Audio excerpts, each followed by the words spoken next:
So the project is called Impact Play.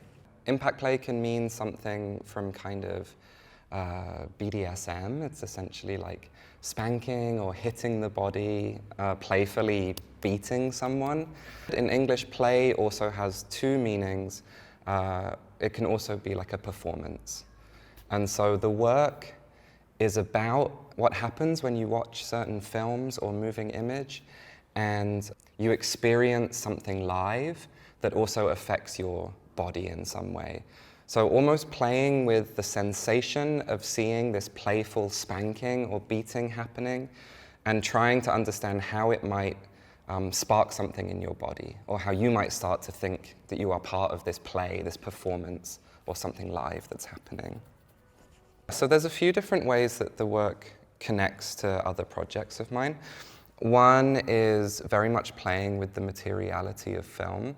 And so in this instance, the work is presented as a 5-channel video installation, but shown across 5 holograms. 5 strips of LED spin so fast that they create the illusion of a floating image.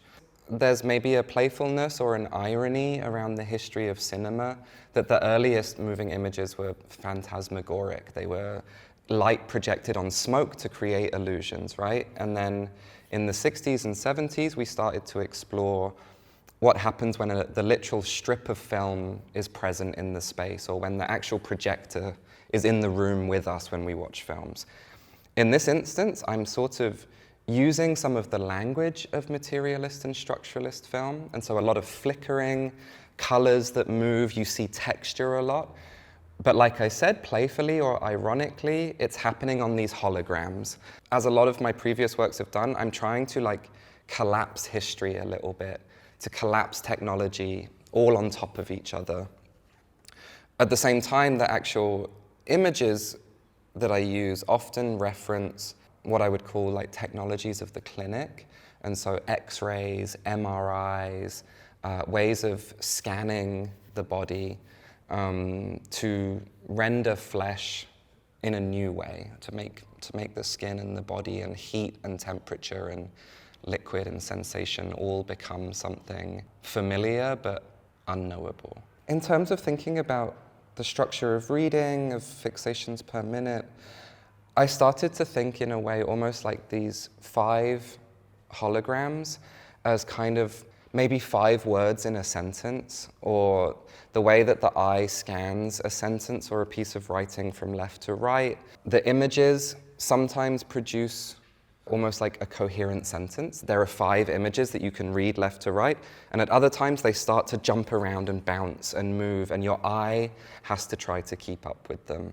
The installation in some ways is a challenge to reading. It's asking how quickly your eyes can keep up.